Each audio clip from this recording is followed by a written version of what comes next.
Welcome back to the channel. This is Trendy Storm, and you are watching first part of What If Naruto Found a Sword of the Forgotten Past. If you enjoy this video, please like, share and subscribe to this channel. Now wasting no more time, let's start the story. Sakura. Sean, a pink-haired girl shouted, flinching at the awful, high-pitched sound of Uzumaki Naruto, the most obnoxious boy in the academy. He was sprinting in her direction, causing her to flinch once more, knowing exactly what he would say next. You might have guessed that Haruno Sakura was the girl with the pink hair. The little girl's mornings were always like this. After putting on her clothes, she would consider Sasuke. After brushing her teeth, she would consider Sasuke. After leaving, she would think about Sasuke. After passing by, she would become irritated with Naruto. What in the world would it take for her to go for a single day without having to think, see, hear, or be aware of the minuscule existence of that orange-clad fool, as she would sometimes call him? He yelled again, Sakura-chan, wait up, even though the girl was clearly ignoring him and moving quickly to avoid him. Unfortunately, she was soon caught up to just outside the academy because she wasn't nearly as quick as that overly active boy. Hey Sakura-chan, say, would you like to go out after school? I just found this way cool place I want to show you. He exclaimed enthusiastically, describing this new location he allegedly discovered with as many gestures and arm waves as he could. The idea of spending an hour with his crush sent his mind into overdrive, but he couldn't think of anything better than spending at least a few minutes with her. Naruto. She snarled at him, causing him to appear to shrink before her. He would always end up like this, no matter how many times he daydreamed. She clenched her fist, prepared to let out her anger, but a thought struck her with a sly smile. His face, fully tensed from the anticipated impact, was only inches away from where her fist stopped. Her smile began as she said, you know, she was aware of Naruto's lack of intelligence and the circulating rumor that he had an odd talent for keeping his word no matter what. Her clever plan was implemented while keeping this possibility in mind. The light tone of her voice caused his face to return to normal, and he looked up with a hopeful smile. What a day! Naruto's eyes brightened and a big smile appeared on his face as he said, I'll consider going out with you if. With a gleam in his eye, he asked, if, expecting her to ask something in return, but he would do anything for a date with her. If you promise to never ask me out on a date again. Without even considering what he had promised, he exclaimed excitedly, deal, I promise. Nothing could separate him from her. After his promise was made, he briefly believed he heard a deep, reverberating laughter, but he dismissed it because Sakura was the only person present. She asked in a cutesy manner, are you going to keep that promise? And received a very happy series of nods in return. She flipped her long hair triumphantly and walked away from the boy, who looked like a fish out of water as he sat in shock at what had just happened, saying, okay, I thought about it and it's still no. Didn't he finally get through to her on this day? But what about that? He was about to inquire about the date, but it seemed like he was unable to finish his sentence, but it was enough to get her to pause and answer. She reveled in the crushed expression on his face and strode away without thinking of him again. I only told you that I'd think about it, not that I would actually do it. You should really pay attention to the details before you make a promise. Now don't go breaking it. She briefly saw a dark-haired boy attempting to enter the academy covertly from the rooftops. She cheered, Sasuke-kun, and ran after him, leaving Naruto to reflect on what had just transpired. He was devastated. He shook his head and ran into the academy building, arriving just in time for the bell. Why couldn't I say date?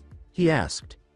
In order to keep an eye on Sakura's every move, he was able to sneak a seat directly behind her, oblivious to the girl sitting next to him who was flushed. Being able to sit next to the boy she had always admired from a distance made her round face sparkle with delight. She had liked the vivacious boy since he had helped her deal with some bullies a few years earlier, but she was unable to do much for him because of her shyness, which would cause her to stutter or lose her train of thought. She never really understood why she was attracted to him, but she knew that the cheerful attitude in spite of his problems was something she lacked in herself. That girl was Hyuga Hinata, of course. She had a vivid imagination with him, and when she thought she saw him look at her, she began to fumble with her fingers, even though it was only her imagination. She forced herself to decide whether she would just chicken out or if she could manage to say something to him.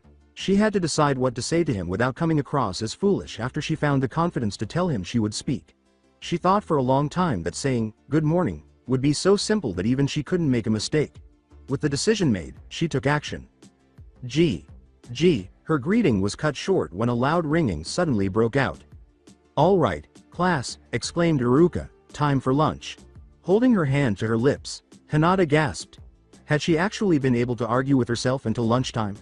As the class began filing out of the room, she sighed and hung her head when she noticed the brief orange streak that followed that awful pink hue out of the classroom. Apparently, a girl like her still found it too hard to handle even the basic, good morning. As usual, Sakura left for lunch, looking around the grassy area for the person she always chased. You would think that the never-ending struggle to be recognized by someone would wear one out, but there she was, same old, same old.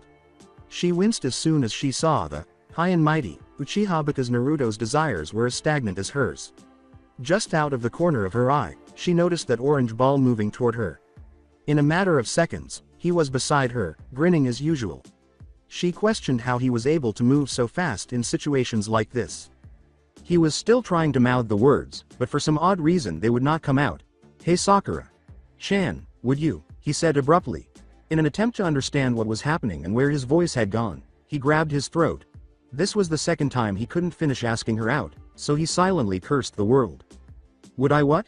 she asked irritably, taking pleasure in whatever weird force was keeping the boy quiet. "Would." His voice trailed off again. She joyfully skipped off, leaving Naruto stunned as she sought out the person she wished to spend time with. "Would I like to have lunch with Sasuke-kun?" "Well, why didn't you say so earlier?" she asked. He muttered, "Damn, now I know something is wrong," as he considered whether it was related to his earlier promise. For the first time in his life, he didn't want to keep his promise, but he thought back to other promises he had made but couldn't connect the dots because he always believed his promises were meant to be kept. He sighed after giving it too much thought. His only pleasure of the day was gone, and he didn't even have a lunch to eat anyway. All he ever ate during lunchtime was his desire for Sakura, and being unable to speak to her as he used to made him feel even more depressed than he had previously believed was possible. With another sigh, he left the academy grounds and ventured into the nearby forest. Her pale eyes watched his brief stride as his form vanished into the trees, leaving only one person to notice his absence. She wanted to go talk to him, to reassure him that she would feel better simply by being close to him, but she decided against it after losing time in the morning. She thought to herself, perhaps tomorrow, and slipped back into the academy. Naruto continued to shuffle along, oblivious to his surroundings, not knowing how long he had been walking. He only knew that nothing in his life mattered at the moment. He looked up at the sky, fighting back the tears of disappointment that were starting to well up inside of him. The carefree way the leaves swayed on their branches in the breeze almost taunted him. For the sole purpose of making his own declaration, he exclaimed, "I promise that someday soon my life will turn around and I will be truly happy." He stumbled head over heels down the neighboring hill after tripping over an exposed tree root shortly after making that pledge. As he rolled and tumbled, branches and brush hit his body, ripping and scratching at his flesh and clothing. He finally splashed down into a shallow stream at the foot of the long, steep hill after what felt like hours of rolling. He exclaimed, "Really, to the world." He had just declared that he wanted a better life, but the world had treated him unfairly, which led to his current predicament. He reasoned that it wouldn't have ended that way if it had been anyone else. Water dripping from his orange jumpsuit, he got to his feet and walked through the stream, sloshing water around his feet. He had to crawl up a steep embankment to reach a level spot to rest because the opposite bank of the stream was lined with dense trees. He threw himself against the nearest tree in a rage after removing his wet jumpsuit, only to have something painfully poke him in the back. Once more, he moaned at his bad luck. An old voice behind him yelled, "Watch where you're sitting." He leapt to his feet and glanced around, thinking the voice might have come from an elderly geezer, but he saw no one. "You can hear me?" the voice inquired, sounding surprised. "Boy, down here?" Naruto exclaimed as he noticed something protruding from the tree trunk at the tree's base. With its dingy blue Ito wrapping and lack of a guard, it nearly resembled the hilt of a sword. A small rusty chain hung from the pommel, which was shaped like the face of a tiger and held a ring in its mouth. The tiger on the hilt exclaimed, "Yeah, it's me," with excitement. Astonished that a bronze tiger head was speaking to him, Naruto exclaimed, "Hua, what are you?" The blonde cocked his head and said, "A talking sword, dimwit." It was undoubtedly an uncommon experience. He mistook his earlier remark for his name and asked, "That's strange, how did you learn to talk dimwit?" If it hadn't been bronze, the tiger would have rolled its eyes or sighed. Fortunately, he was able to find a fool to wield him. "No, you're the dimwit. I used to go by a different name, but you can call me Shape Shifter. Yeah, that will work." Unaware of his own foolish appearance, Naruto laughed and said, "Oh, so dimwit wasn't your name, that makes sense. Okay, Shape Shifter. would you like to be my sword? Then we can show everyone how awesome I am. Naruto's eyes brightened for the first time in hours. Boy, if you get me out of this centuries-old tree, I'll make you the happiest man alive. Suddenly, he saw Sakura dancing in his mind and realized he needed this sword. Really? You can do that? He asked. Reaching down, he grabbed the hilt and fought against the opposition. This sword was really stuck, he had to admit. The sword didn't even move as he panted and grunted, bracing his feet against the tree trunk for added leverage. He felt an odd chakra flow to his arm as soon as he said, "Don't worry, shape. Shifter. I swear I'll get you out of there." The sword slid from the tree with minimal effort. When Naruto realized the sword was only 7 inches long and more akin to a tanto than a sword, he fell to his backside. What caught him off guard and knocked him off his feet so abruptly was the lack of length. He yelled, "You're not a sword, SS." Once the pain had subsided, his new discoveries disappointed him. In his mind, it was almost useless because he had hoped for something cool like the kunai he saw a few ninja carrying around in the village, but instead he received something that wasn't a sword and wasn't easily thrown. The sword suddenly moaned and grew enormously in size, reaching a length significantly greater than the blonde in the form of an anti-cavalry weapon called a zanbato. For the second time in a few minutes, he gasped, "Whoa."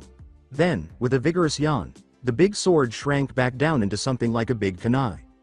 Man, it has been some time since I've been able to change shapes like that, it felt good. With increasing excitement, Naruto questioned, "Sweet, so you can change shapes?" If the boy was ever going to be smart enough to use him correctly, he reminded him, yeah, my name is Shape. Shifter after all, I am undefeatable." The sword sighed, "Oh, that makes sense, my name is Naruto. Did it have to be a dimwit?" Naruto examined the small-bladed weapon after picking it up. Additionally, it appeared that the hilt itself changed to match the blade while keeping the tiger head and chain in some sort of order. "So can you change into anything? Anything your mind can think up?" After giving it a lot of thought, Naruto felt the blade change shape and said, "Cool?" The blonde was thrilled with his new toy when the hilt took on a cylindrical shape and lost its blade. Examining the item in his hand, he pushed the tiny button. From the hilt, an orange light shaft emerged and came to a stop at a distance of roughly 1 meter. Grinning, he swung the light blade through the air, relishing the whooshing sound it produced as it cut through the atmosphere. Declaring, "This is sweet," he leapt into the air and slashed a nearby tree with his new sword. He smiled even more broadly as the light flowed through the tree trunk with ease. He gazed at the tree for a long moment before his smile vanished. "Hey, it didn't even cut anything," the tiger laughed and said, "Well yeah, you can't cut anything with a beam of light from such a small power source. We still have to abide by the laws of physics here." He began to question whether the sword would have any value at all. "Oh, so just because I can imagine it, doesn't mean it will work the way I intended." He began to laugh as he transformed into a different weapon that Naruto was not familiar with, a kusarigama, a small scythe that connected to a weight at the end of a long chain. "Correct, boy. It seems you may not be as dim-witted as I initially thought, though not by much." The tiger's head was at the weighted end, gripping the chain with its mouth as before, demonstrating why the chain was there in the first place. After witnessing this significant transformation, his mind was filled with ideas about how to use his new weapon, which made him smile broadly once more. "All right, let's get you back to my village. This is going to be fantastic," Naruto exclaimed as he held the scythe in his hand and wrapped the chain around his shoulder. Giddy with excitement, he took off, going directly to the academy. "One more thing, Naruto, my form changes from time to time, so don't be surprised when I suddenly change forms. It may be advisable to keep me hidden, and don't expect me to turn into anything stupid." "Nothing stupid, got it. But what if you turn into something huge and I can't hide you?" The sword laughed and said, "Well, you'll have to figure that one out when it happens." He muttered under his breath, "Thanks, I wish it was, if it happens." It was getting late, so he packed up his clothes and went back. Naruto hurried through the forest and smiled again upon seeing the academy. He would undoubtedly become much stronger with his new weapon and demonstrate his dominance over Sasuke. He grinned to himself and lost himself in thought, picturing how he would use this one magical sword he had discovered to kick Sasuke's ass and make Sakura beg for a date. The sound of his name being yelled from the academy door swiftly broke his daydream. "Oh crap, Iruka. Sensei." He hurriedly attempted to tuck the kusarigama under his shirt, but his luck was ill-fated, and it chose to use that opportunity to transform into a naginata, a staff with a sharp blade at the end. When Naruto chose to greet his teacher, the spear-like weapon pierced through his shirt, and he sighed in defeat while holding the weapon in front of him.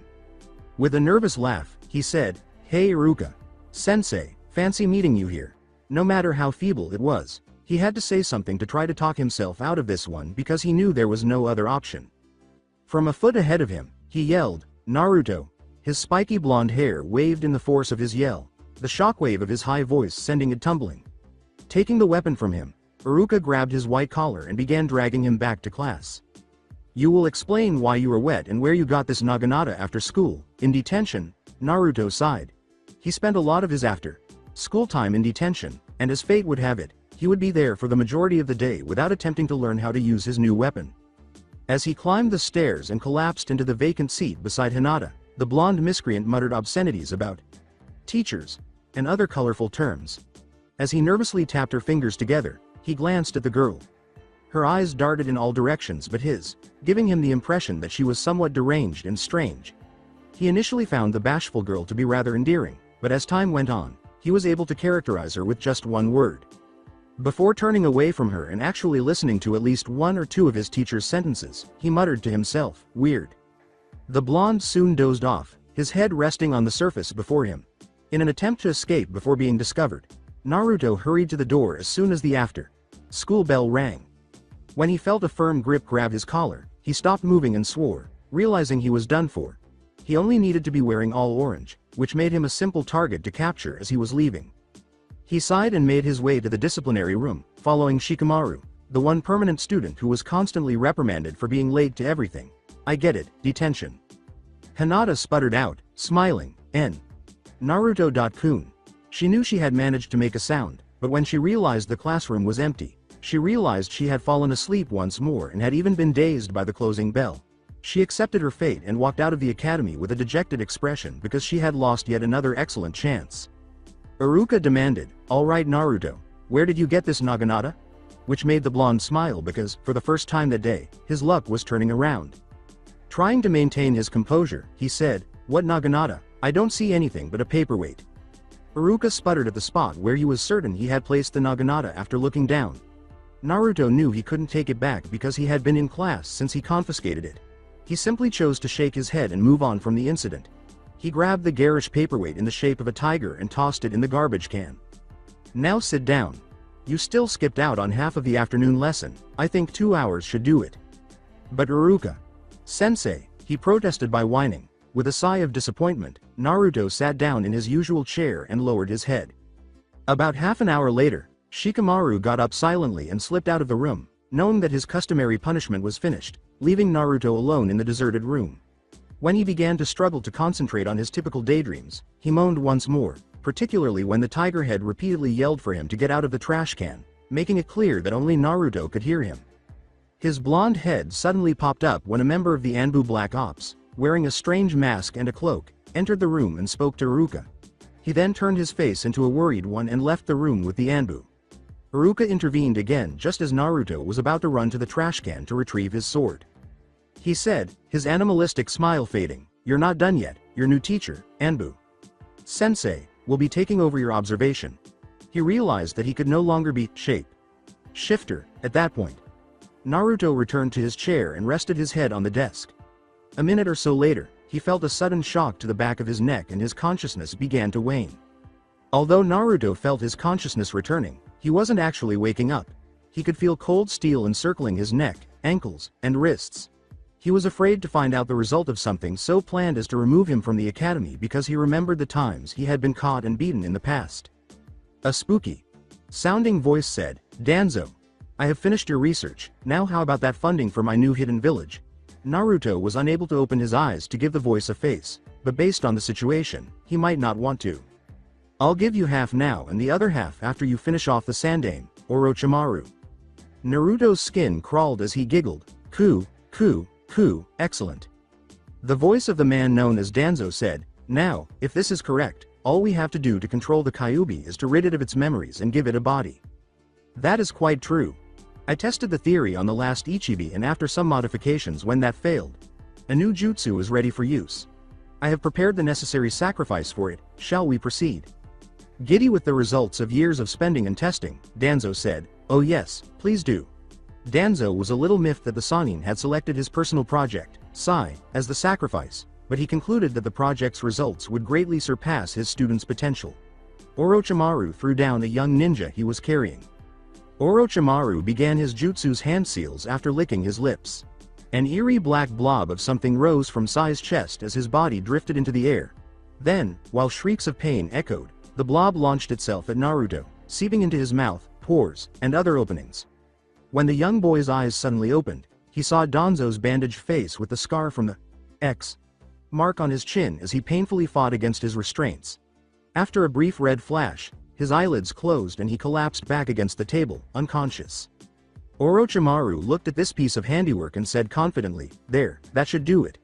When a huge wave of chakra swept through their lab, smashing all the glass containers, he got up to leave. Orochimaru stumbled and could only brace himself for something spectacular. For regrets, it was a bit too late now. As Naruto pushed and tugged against the restraints once more, his hands changed to claws and his brow furrowed evilly. As he lay in the middle, red chakra began to pour out of him and pool across the floor like a dense fog rolling in. He began to growl as his metal restraints began to creak in defiance of the overwhelming forces. Danzo yelled, "Orochimaru, do something," and began tinkering with his arm's hair. He was hoping for a little diversion because he knew it would take some time to unlock his personal weapon. Orochimaru gulped as he retreated from the Jinchuriki, searching for a way out. I think I did enough." Naruto released another burst of chakra, which made the air heavy and hard to breathe. A chakra tail began to grow from Naruto's back and swiftly multiplied into 6. This was followed by a thunderous roar that rocked the mountain above their hiding place. The reinforced restraints snapped loudly, reverberating throughout the laboratory, as a result of metal fatigue. When the beast vanished due to sheer speed and resurfaced beside Danzo, snatching his still partially locked arm, Orochimaru swore, "Fuck." Its fanged lips gave off a guttural growl that made even his twisted and sadistic stomach turn. A shrill howling was heard shortly after, followed by a sickening pop as Danzo's arm was torn from his body. He screamed, "No," as his own arm began beating him into a heap of flesh. Danzo's body was on the ground in a pool of gooey red blood, still and silent. With a seemingly contented grin, the red-cloaked beast threw the severed arm aside and made eye contact with Orochimaru. Since his death came so swiftly, the snake Sannin simply closed his eyes and did not even feel the life leave his body. His final thought was to mentally note that the Kyuubi was a formidable foe and that, when viewed from above, his body appeared very different from the ground. The Sannin's experiments came to an end when his headless body soon slumped to the ground. The insane creature let out a triumphant cry and began tearing through the many doors, vials, and tools in the expansive lair. He killed a variety of eerie creatures and unnamed beasts kept inside by smashing through different cell doors. When a seemingly innocuous ninja noticed the outburst, he hurried to a console, which caused 2 stone doors that held their most dangerous inmates to open. From each cell came 2 creatures. Kimimaro and Jugo, one with long gray hair and the other with spiky orange hair. Knowing that their lives were now at stake, each stood in front of the fully enraged demon and launched an attack. As Jugo turned to his final transformed state, Kimimaro reached behind himself and drew out his spinal spear. The Kitsune demon thrust a fist forward after cocking its head in curiosity. Before a red chakra fist exploded outward and hit Jugo in the chest, he was not even close enough to be punched. Kimimaro seized the opportunity to charge forward, driving the spear through the demon beast's heart, but it appeared indifferent to the wound and more focused on Jugo, who was restraining the chakra fist. Seeing his chance, the Bone Master repeatedly struck the beast's body with a variety of sharp bones and spears, forcing the beast to pay attention to him, which wasn't good for him. One clawed hand was placed on Kimimaro's clavicle, neck, shoulder bone, while the other gripped his throat. With his head starting to separate from his body, the pale-skinned man was trapped and could only scream in agony. As a last resort, he conjured up a few more jagged spires from his body and lodged them in Naruto's arms and wrists, only to hasten his demise. Similar to the spinal spear, the beast pulled another one away from the man, but this time it was his real spine rather than a fake. Jugo arrived far too late to save his friend, and he soon discovered Kimimaro's remains piercing his cursed body. His final moments were characterized by a fanged smile, blonde hair smeared with his comrade's blood, and licking his bloody lips insatiably from the agony he was causing. Jugo's head was easily separated from the rest of his body by the beast's clawed hand, which flattened out. The body was thrown behind him with another roaring snarl. slamming the ninja who let the two fall against the wall in a splattered mess. Without thinking, Naruto blasted through the hideout's main door and ran away into the forest's cool, clean air. When the demon eventually emerged from the complex and observed the extensive injuries he had sustained during his escape, his breathing quickly became shallow and raspy. With haste, it began to run in any direction, stumbling over its own feet and stumbling recklessly through the forest, tearing and scratching at everything in its path. With a loud thud and a dying growl coming from its mouth, it eventually reached an opening and fell. With a brief whimper, he collapsed on the forest floor, his blood beginning to seep onto the ground beneath. A young girl was out in the forest behind her clan's estate, enjoying the stars, when she was startled by the sudden beastly sound.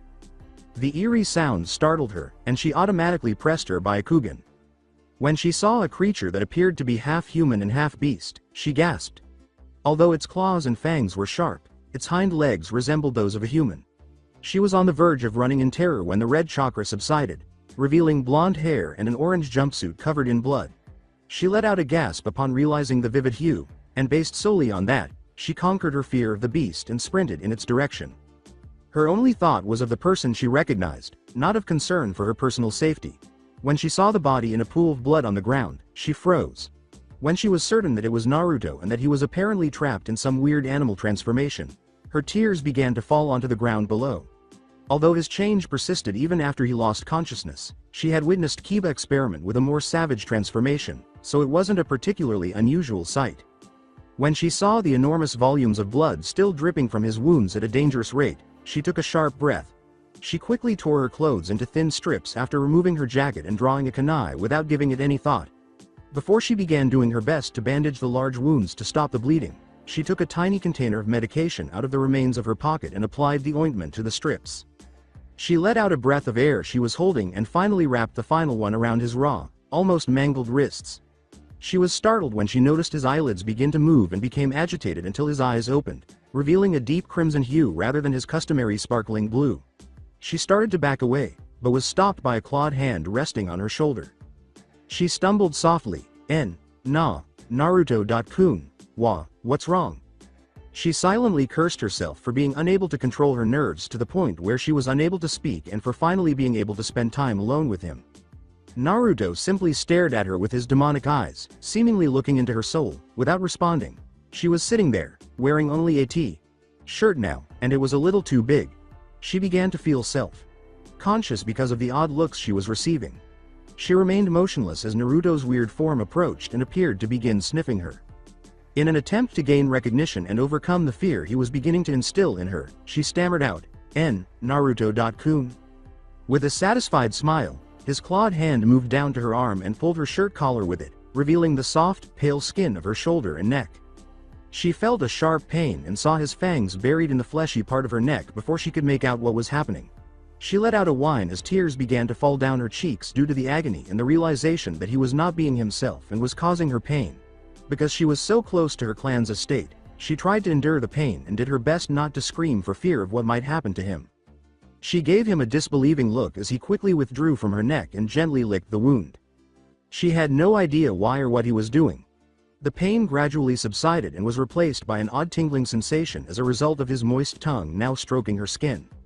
Her mind began racing as she saw Naruto's ferocious smile lean down and rest his head on her shoulder, licking at the slowly leaking wound as the weight of his arm on her knocked her over in her daze.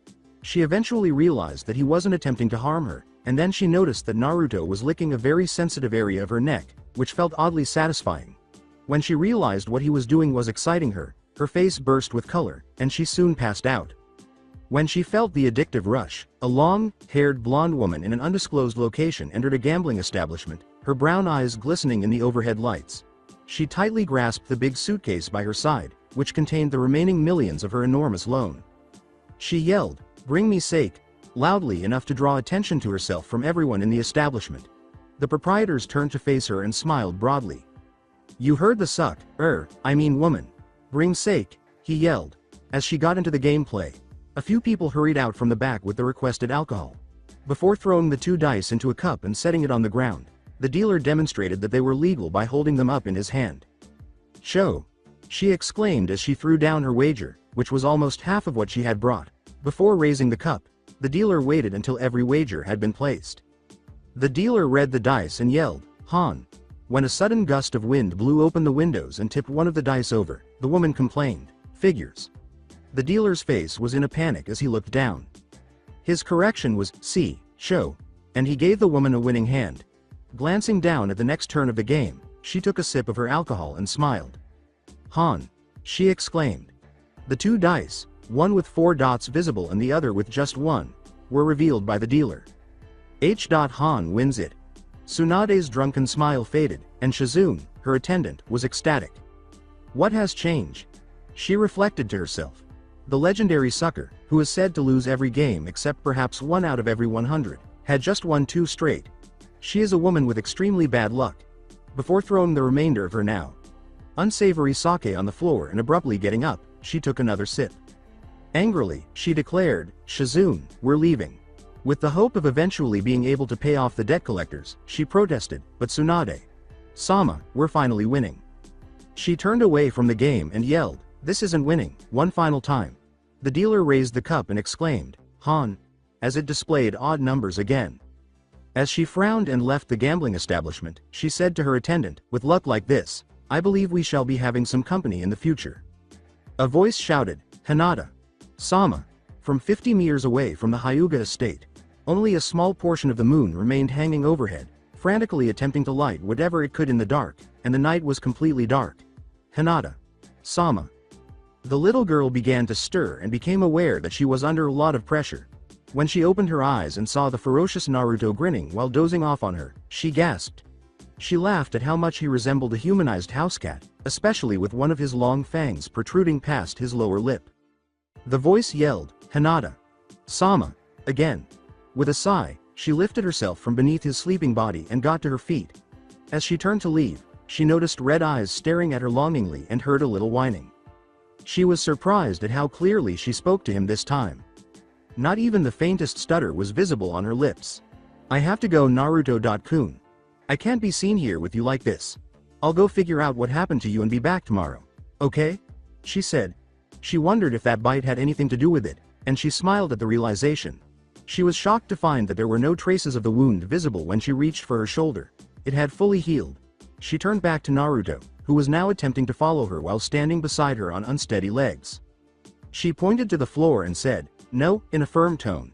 After whining once more, Naruto lay on the ground with his head nestled in his arms.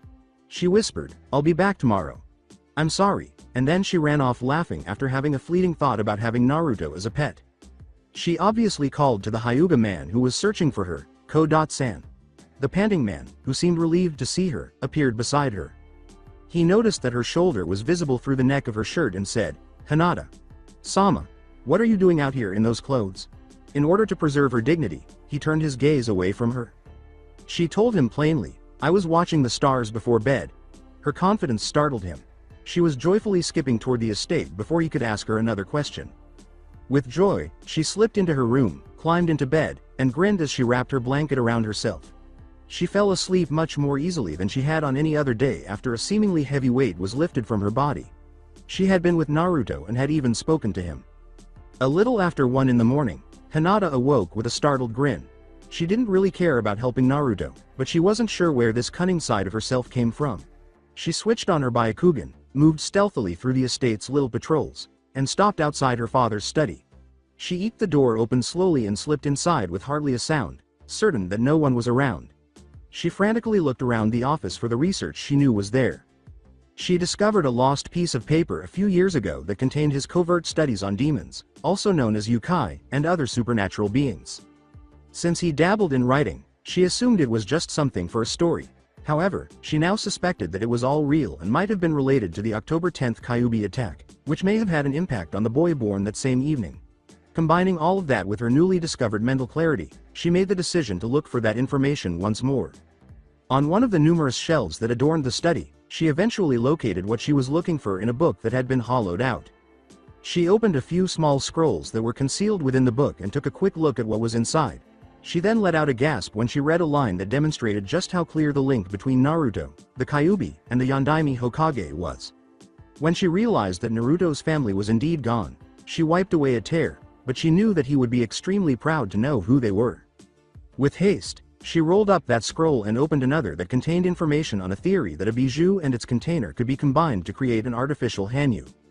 After reading some of it, she realized that Naruto was undergoing a Hanyu transformation or something similar. The script then revealed to her that the Sandaime Hokage was the author of the theory. With that information in hand, she rolled up the scroll, took the two she hadn't read, and put them in a pocket before putting the book back on the shelf, hoping her father wouldn't notice them before she could slip them back in secret. Without anyone noticing, she slipped back out the study door and returned covertly to her room. When she felt the warm blanket covering her skin, she sighed in satisfaction. After an hour or so of lying in bed, unable to fall asleep, Hinata came to the realization that her insomnia was brought on by her sense of obligation to help Naruto, particularly during his time of need. She threw the blanket away from her and hastily changed into her regular clothes. Without making a sound, she slid the window open and leapt into the darkness. She reached the Hokage's home, where the Hokage lived and worked, by racing through the streets as fast as her 12-year-old body would allow. She inhaled deeply to boost her confidence before entering the gate, only to be taken aback by the sheer volume of ninja activity at that late hour. After evading the harried fleeting ninja, she finally arrived at the center of activity, the Hokage's office. As he shouted desperate commands, the door was flung open, allowing the many ninja to come and go as they pleased. Before the Hokage saw her and silenced everyone, she heard a story about intruders and the deaths of a few notable villagers. With a fatherly smile that carried a hint of reprimand, he told her, "Hinata-san, you don't belong here." She bowed and said, "I know." But she went on. At the mention of the blonde prankster, he raised his eyebrows and gestured for her to sit down. Actually Naruto-kun needs your help." With a composed and solemn expression on her face, she moved ahead of him and knelt on the wooden floor. "You said that Naruto needs help. What has happened? I haven't been able to find him, even when I look for him with my all-seeing jutsu." She handed him one of the little scrolls and said, "I think it is this." After giving a nod, he opened the scroll. He almost had to raise his jaw off the floor when he saw what was inside. She shouldn't have been able to obtain a copy of the scroll because it was a duplicate of one he kept in the safe with other prohibited jutsu. "Hinata, did you read this scroll?" he inquired, concerned about what might be revealed because he knew the Hyuga were a scared group. She said, keeping her eyes fixed on the nobleman, "I did." He shook the little scroll at her and said, "Do you have any idea as to what is detailed here?" The Sandaime leapt to his feet and hurried to the office door, saying, "I do. That is why Naruto needs your help. I think someone tried to make him a Hanyu by forcing him to fuse with the Kyuubi." Before slamming the door, he scanned the hall for any ninjas within earshot. Knowing full well the seriousness of the law he put in place, the one that promised a very serious outcome for bringing up that hidden fact, he reprimanded her, saying, "Don't go saying stuff like that so freely. Now what makes you think that this happened to Naruto?" She saw the Hokage's weary eyes widen as she said, because I know where he is." She went on with a dejected expression, "He isn't acting the same, and looks different." "How is he different?" "He acts like a wild animal. I guess he's similar to a tamed fox. He even," she said, pausing at the end to rub her neck. The Sandaime sighed upon seeing this and silently cursed his former pupil for mastering the combination technique. Knowing the specifics of the Demon World's operation from his earlier research on the topic, the elderly man warned, "This could become a big problem for you, Hinata." "How?" she asked. Nothing that happened would be considered a major event, except for all the sneaking she did. She nodded slowly, fearing what might be thrown at her. "He bit you, didn't he?" she asked. He actually laughed at the question. Am I going to die?" She gasped as ideas of things worse than death, such as torture or being in a coma, raced through her head. "No, you're not going to die, but for a young girl like you, it could be worse than that." What's going to happen to me?" she asked tremblingly, praying that the things she had imagined weren't among the consequences. Hinata exhaled deeply in relief as she said, "You were marked, and if Naruto has truly turned into a Hanyu, that means you have been deemed his mate, for life." Her voice was clear and reassuring as she said, "Don't scare me like that, Hokage. Sama, I'd actually look forward to that, being his." She only got that far before her cheeks flushed dark red before she could finish speaking, as she had reached the limit of her newly discovered confidence. He said, grinning, "I see," and made his way to the door. Hinata nodded and grinned, then jumped up and followed him out of the office, saying, "Let's go see what we can do for him then." By the time they reached the village's edge by the forest, the sun had just begun to rise. Even though the sun was beginning to shine, The forest still appeared to be a gloomy and frightening place because of the shadows cast on the darkened ground and the thorny brush that was ready to itch you at any time. The Hokage trailed behind Hinata as she led the way into the eerie forest, not even flinching at the macabre sight. They arrived at the clearing shortly before the sun was strong enough to shine a few shafts of light through the swaying canopy of leaves above. Unconsciously, Hinata wanted to run back to Naruto's side. She was tackled by an inhuman beast. Like creature a few seconds after her sprint began, and the tackled girl let out a loud squeal of surprise and delight. Fearing for her safety, the Hokage lunged toward them, but was swiftly halted by a surge of chakra emanating from the snarling creature. As she touched his face, she reassured him, Naruto-kun, he's okay, he won't hurt us. She giggled at the ticklish sensation as he resumed nibbling on her soft neck after grinning as if he understood. Ahem, the Hokage coughed, observing that the two preteens were becoming a bit inebriated. When Hinata saw how it appeared, she squeaked and shamefully pulled herself out from under the savage boy. She muttered shyly, sorry. Never mind, he said as he examined Naruto's peculiar form. He nodded to himself as he silently considered a few details involving the severity of the wounds and how they weren't healing at the same rate as they would have with the boy's body in the past. Interesting, it does appear that the seal is 98% gone. I would expect 100%. But after all, this is the first human-made Hanyu. He was about to leave to fulfill his command when Hinata grabbed his sleeve. If you are okay with it, I will have an apartment close to the Hyuga estate, and this forest, cleared for him to recuperate in and leave him in your care. You are to tell no one about what has happened, not a soul. He noticed Hinata's red face when he turned around. She looked at the ground to cover her blush when she saw his curious gaze. With her face still hidden, she said, see, can I tell Kurenai, sensei? He asked, for what reason? Hinata kept her head turned away as Naruto's warm breath caressed her neck and protective arms seized her from behind. She hardly spoke. I need advice from a woman. When the old Hokage understood what she was really asking, his eyebrows shot upward. He gave in because he didn't want to interfere with her intensely feminine feelings. Fine, but only her. After giving him a joyful smile, she turned to face the wild boy. She gave a clear command, Naruto-kun, stay here. Then, in an attempt to overcome the weird emotions she was experiencing at the time, she started running. The Sandaime smiled warmly and reassured Naruto, don't worry, we'll have you a place to rest in no time. On the forest floor, he saw the boy curl up, squirming from the cuts, and then dozing off with his head nestled in his arms. He gave another nod and hurried back to his office. A loud hammering at Kurenai's door roused her from her much-needed sleep. With a sigh, she dragged herself out of her cozy bed, put on a plain white bathrobe, and opened the door. Expecting to see the bearded Jonin, she yelled, it's too early, Asuma. But Hinata was standing on her step instead. She covered her blush and coughed as if it were a girl's imagination rather than a sentence she had actually said. Hinata, what brings you here? Before rushing past her and into the house without waiting for an invitation, she said bluntly, I have a problem, Kurenai.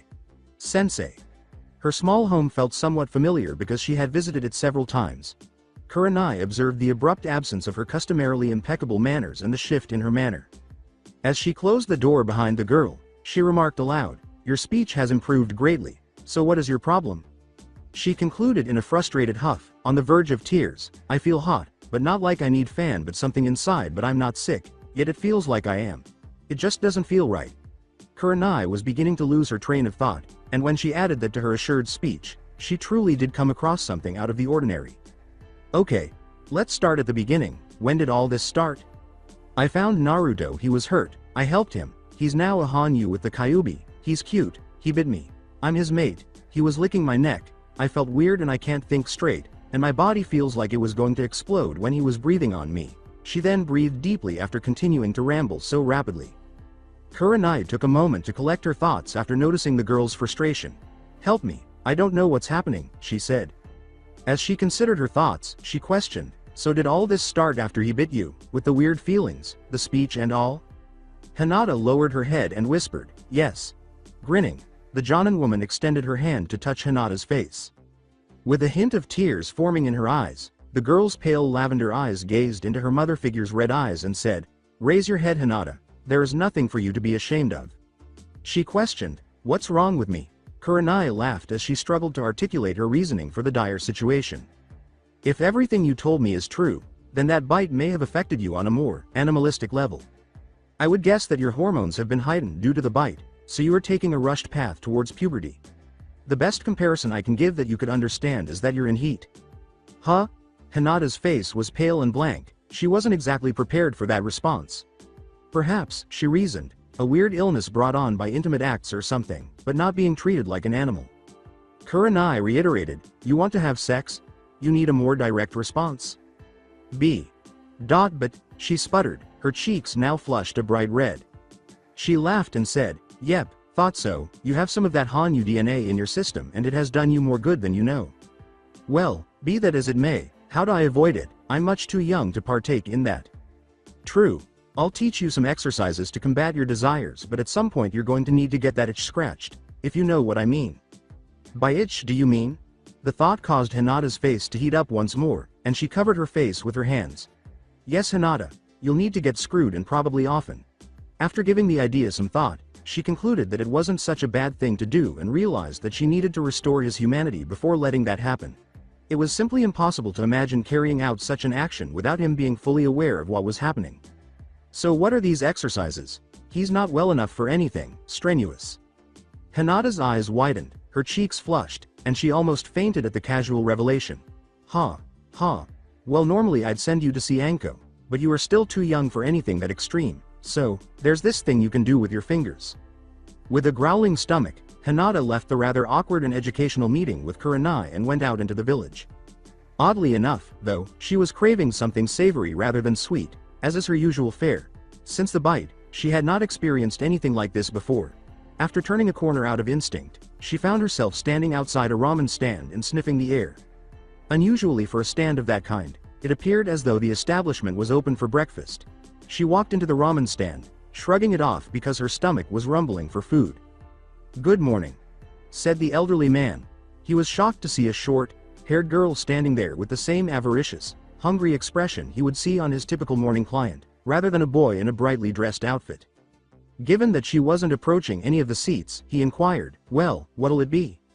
Then her stomach rumbled loudly, pleading with her to hurry up with the order.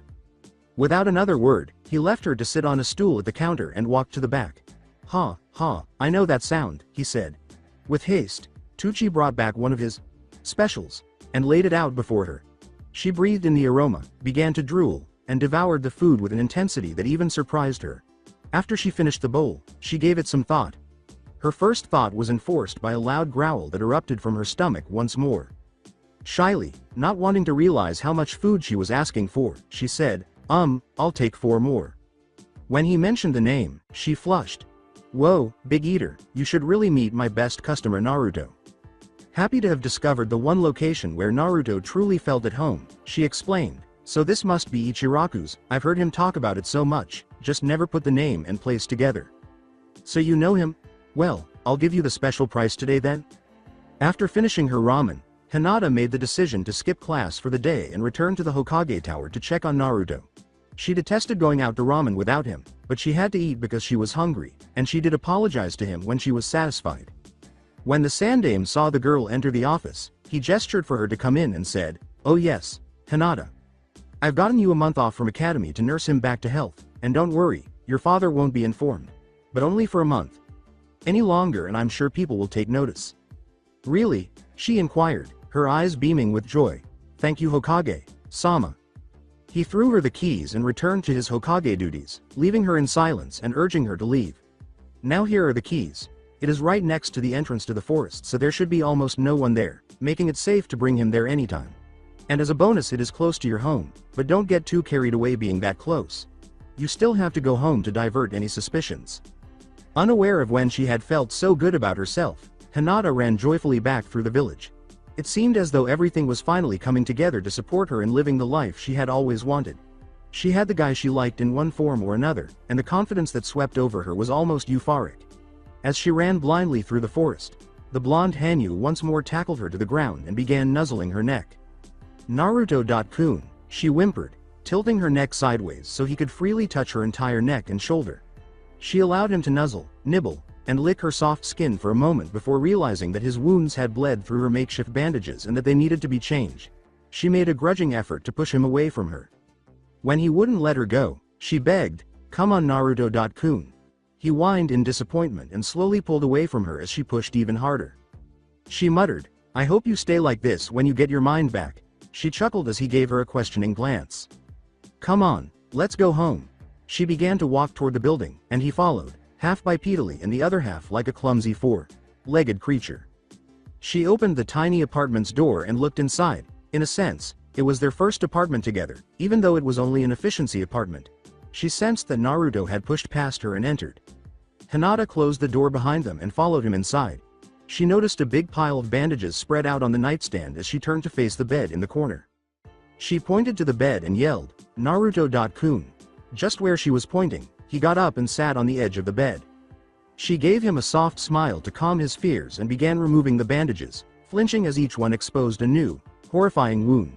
She bandaged his wounds with care, neatly wrapping his body in white bandages that made him look almost mummy-like.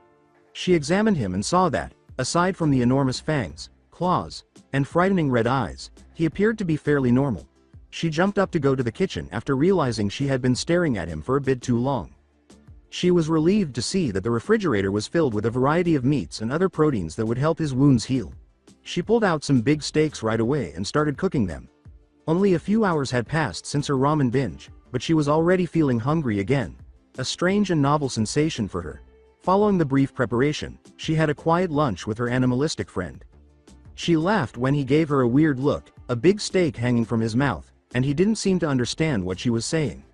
"I think I should try and teach you a few words so we can start to talk." For Hinata, the following month was largely the same. She ate a lot of ramen in the morning, checked the bandages, ate steaks for lunch, and ate a lot of different meats for dinner. Before the evening Hyuga meal, she would disappear into her room when she got home, usually armed with a supply of sweet rolls to quell her growing appetite. Before Hinata even reached the Hyuga manor, she was returning from her favorite candy store with her most recent victory, stuffing her small face with a dessert pastry that was nearly the size of her head. As she entered the Hyuga estate, she bumped into her father, who was waiting for her, and pushed the last of the first roll into her puffy cheek.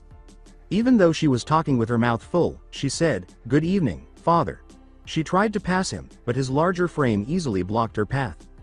She chewed her treat and swallowed the last of it before continuing, saying, "Hinata, I've been hearing reports about your ladylike binge eating." She pushed past him with force and squeaked when he prodded her now chubby midsection with his finger, shocking him with how plump she had become. "Your point? I'm not a child. You're overweight. I trust you will rectify this?" She avoided him and went straight to her room, leaving him to wonder what had gotten into her. "When my body says it is hungry, I eat. I trust my body's voice over the arbitrary thoughts of others. Now if you will excuse me," she said. To get a second opinion, Hinata went into her room and threw aside her clothes to examine herself in her tall mirror. She turned left and then right, and as she grabbed the extra fat that was visible all over her body, she burst out laughing. Her father was entirely right. She had put on a lot of weight in the last month. More than 20 pounds now covered her small frame, making her look like a female Akamichi. Fortunately for her, aside from her plump cheeks, the jacket she wore every day was sufficiently baggy to cover up the majority of her new features. She let out a sigh, took another bite of another roll, and changed before slinking out to see the blonde Hanyu. As soon as she saw the blonde staring back at her, she pushed open the door and grinned. When he recognized her, he returned her smile and waited for her to close the door. He leapt from the bed as soon as he heard the click. "Hinata." He rushed at her until she stopped him before he could tackle her by holding the bag in front of her body with one last delicious roll inside. He yelled, "Mine," and grabbed the bag before quickly returning to his bed and gorging on its contents. She inquired, "How are you feeling, Naruto-kun?" and was pleased to see him so animated at this hour of the day. He jumped on her and pinned her to the ground after saying, "Naruto miss my Hinata. Mine." He nipped at her neck with a low growl. She yelled, "Ah, oh.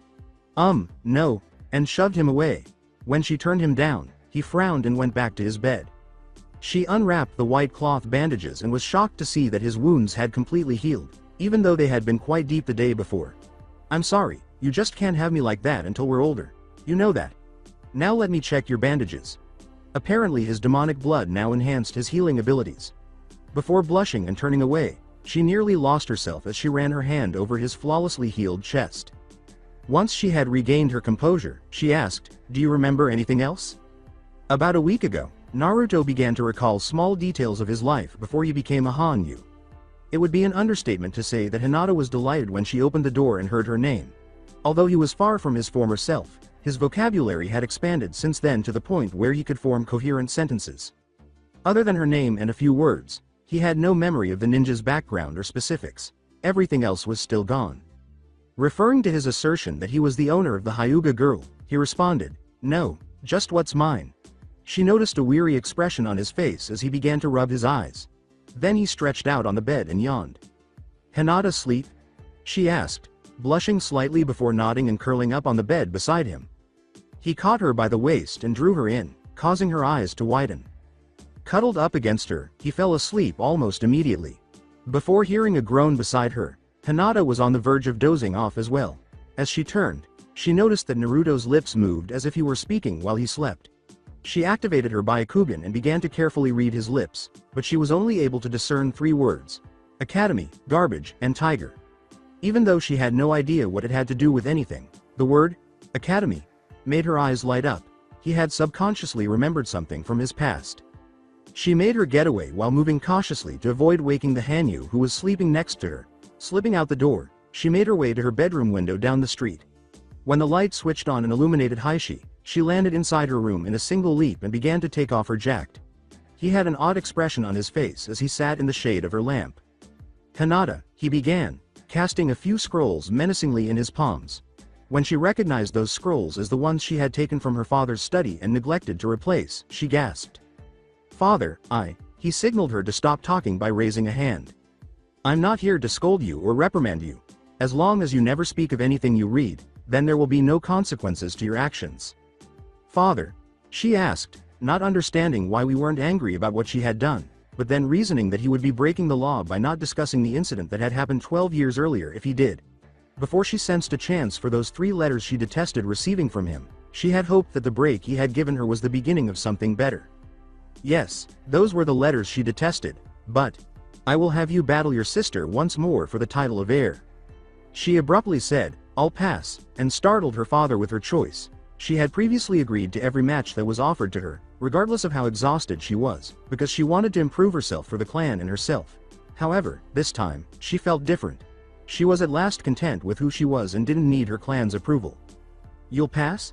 She ignored his disbelieving expression and began to undress for bed, making her father hastily leave the room so he wouldn't see his daughter's more intimate form. A tactic used for ages to make a father's conversation end with a daughter. "Yes, Hanabi can be heir, I don't want it. Now if you will excuse me, I need to sleep before academy tomorrow." After eating breakfast at Ichiraku's, Hinata ran through the village to the academy the next morning. She had to go back because her 3-month reign was coming to an end, but this time she had something crucial to investigate. The tiger in the trash. Normally, the ramblings of someone in a deep sleep would not be taken seriously, but something inside of her told her that those words were much more than a memory, rather, they felt more like a desperate plea. She turned on her Byakugan as soon as she entered the academy and was disappointed to see that every trash can was empty. She knew it would be harder than that because a month had passed, and all she had hoped for was that the janitorial staff would be absent for the month. As was customary in the previous months, she deactivated her dujutsu and went to class as it was about to start. However, this time it felt different, almost as if she was more uncomfortable than usual. It was like returning to her elementary school classroom after attending the academy. "Sasuke-kun," Hinata exclaimed as she heard Sakura and Ino's customary arguing. In some ways, these exchanges felt a little childish after the previous month of living alone. She hurried up and sat down as usual, waiting for an opportunity to decipher the meaning of the words that were spoken and where the trash goes. Sakura tried to flirt with the stoic boy by twirling her hair with her finger and asking, "Sasuke-kun, aren't you glad that idiot isn't around to bother you anymore?" You're so right, Sasuke-kun, she exclaimed, mentalizing a dialogue with him. Hinata was eager to graduate so she could get rid of the fangirls because she couldn't believe how foolish they were. Iruka walked through the door and said, "Okay class, take your seats," signaling the beginning of the school day. After lunch, the class left, with the majority of the girls giggling and yelling something about Sasuke as they chased after the boy. "Childish," she muttered to herself without realizing it.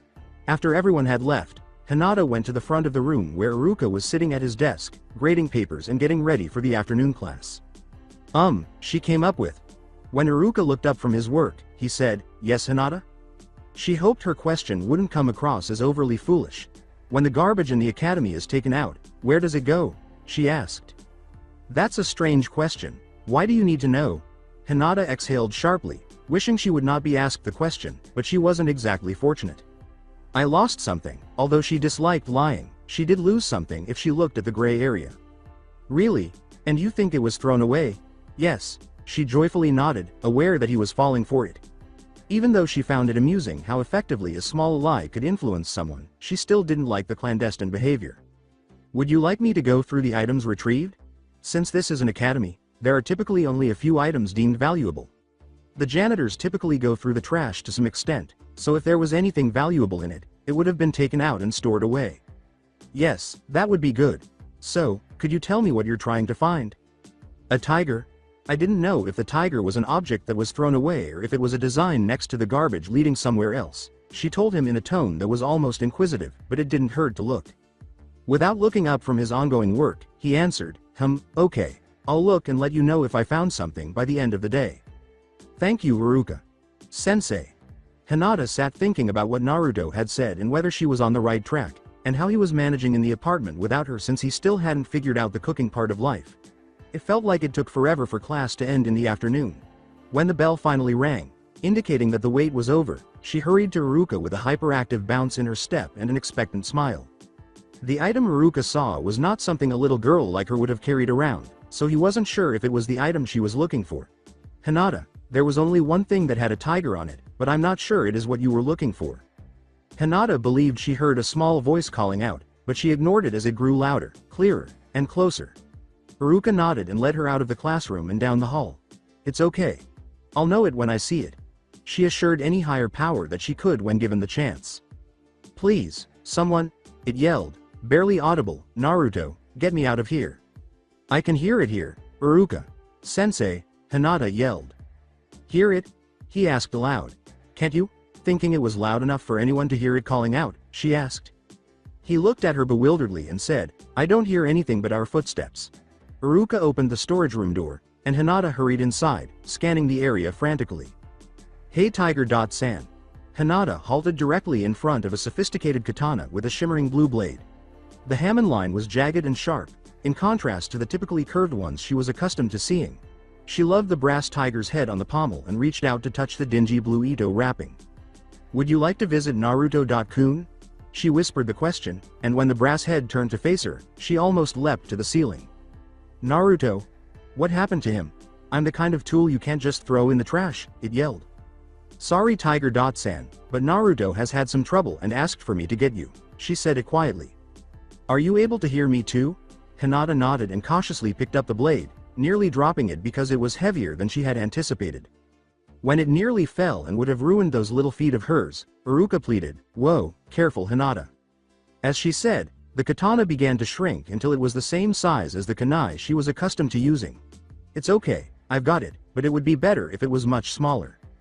Hinata grinned, held the weapon to her chest, and fled the academy with Naruto as her only focus. Hinata did that just, she said. The fact that Naruto was calling for it was enough to make her wonder what this strange shape, shifting weapon was and how it could possibly help him, if at all, while she was running. She turned a corner at full speed, close to her house, and ran into someone she really didn't want to see at that moment.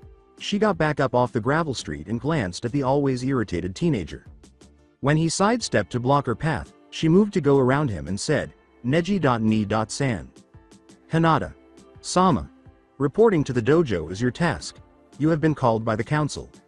No infuriated by her high and mighty demeanor, Neji struck the back of her neck, knocking her unconscious, and threw her over his shoulder, refusing to let the council's mission slip through his fingers.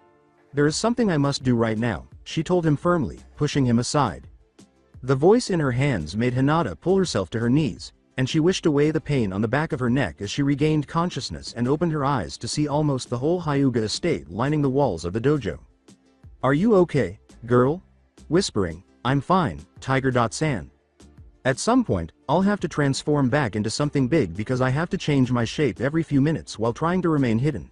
He warned her more than he had ever warned Naruto, saying, I think I should do that outside of this place. She struggled to her feet and said, Okay, sit tight and we'll get out of here. Hinata, It appears that you have not stopped mumbling and that you have declined the role of clan heir. We are questioning how long we should let you roam freely with an unsealed Byakugan because this is not Hyuga behavior. For the right to stay unsealed, you will battle Hanabi. With a sad expression on his face, Heishi told her, we will have no choice but to seal you if you cannot outsmart her within 15 minutes. He appeared hesitant to give her the ultimatum, but he was powerless to defy the clan elders. After considering the proposal, Hinata honestly believed that taking the seal wouldn't be all that bad, but she detested the way it looked, and when she considered having to tell Naruto about the seal, a vision of him covered in red chakra flashed through her mind. She got up right away, determined to win in order to stop a demon rampage. I'm going to fight. She made a clear announcement, removed her jacket, and tossed it aside when she heard some snickering. Baffled by the chaos, she looked around before her sister joined her on the floor. Hi, pig. Why don't you have a few more sweets, then you'd fit right in with the Akamichis? She snickered. After Hanabi finished speaking, Hinata realized what they were making fun of, her excessive weight. She felt awkward now that everyone was examining her weight change, but she quickly pushed it away and scowled at her sister. Shut up and fight Hanabi. Of course, fat, since being overweight wasn't easy at all, Hinata made a special note to go out of her way and support Choji. When Hanabi attacked with a barrage of strikes, Hinata bent backwards to dodge them, but she lost her balance and fell on her padded butt. This was extremely embarrassing for her, and she angrily activated her Byakugan and attacked with full force right away. Her eyes widened when her first strike was easily dodged, even though it was much too slow to her own eyes. You're much too slow to even hit me, you so. Having a good sense of Hinata's speed, Hanabi struck again, preparing a powerful Jiyuken strike and smiling when Hinata's body was a little larger than she remembered and she was unable to dodge the attack. Hanabi's strike landed perfectly in the middle of Hinata's abs, causing her to fall back and cough up blood into her hand. The wind knocked her out, and she gasped for air, turning and crawling away, struggling to buy enough time to catch her breath while tears were welling in the corners of her eyes. Hinata's face was beginning to pale from the loss of air, and her lips were beginning to turn blue, but her sister showed no remorse or concern. So Hanabi leapt in front of her, grabbed her hair, and held her hand next to the girl's face. Hinata's strength was depleted, and she was unable to continue, so she finally took a deep breath and began breathing again. Give up, sister. I give up. She gave in and collapsed to the ground, causing blood and tears to spill onto the floor where her head was resting. She squirmed and got down on her hands and knees, crawling toward the location of her jacket and the sword. She still needed to deliver the sword to Naruto. The victorious Hanabi strode up beside her father, who was wearing a dismayed scowl and appeared genuinely offended by his beloved firstborn's performance, forcing him to turn away from her pitiful figure as she fought to crawl back to her possessions. Without even looking at his daughter, Heishi commanded, "It has been decided that Hinata shall receive the seal." He stormed out of the dojo towards his study, slammed the door angrily, and sighed as he landed in his chair, shaking his head and holding his face in his hands. What a letdown. Hinata, when the door slid open and Heishi intervened, accompanied by a few Hyuga guards who were told to follow her so she couldn't flee the ceiling, herself. Loathing abruptly stopped. I have to return something I borrowed, father. May I take a 15-minute break? Still holding the blade to her chest, she questioned. Has he regained his memory, Hinata? His abrupt question caused Hinata to gasp, her eyes widening. I guess that is a no, Heishi sighed once more before taking a scroll out of his drawer. Give him this as well when you drop off that item of yours. He placed the scroll on his desk and turned away to face the wall, hoping that if he regains his memory soon, he will be able to comprehend. Hinata hesitated for a moment, uncertain of what was happening, but then she picked up the scroll and made her way to the door. She said to him, "Thank you." Without looking back, she left and made her way to Naruto. Her body ached and screamed from the Jiyuken attacks, but she persevered by checking over her shoulder to make sure her entourage was still behind her and swearing under her breath when she realized she couldn't shake them in her current state. She tried ignoring them and let herself into the small apartment, only to discover it was completely destroyed. She was relieved that the apartment was so close. Upon closer examination, she realized that Naruto was the only one responsible for the mess. He had apparently decided he was hungry and, since Hinata didn't come to help him, he helped himself. Packaging for the food he ate, presumably raw, was thrown everywhere except on his bed, where he lay with a painfully swollen stomach from everything he ate. She giggled quietly and was shocked to see that he had actually eaten everything that was left in the refrigerator, which should have lasted him 2 weeks. With a sigh, she put all the scrolls she owned from her place on a small table in the corner, followed by the strange sword.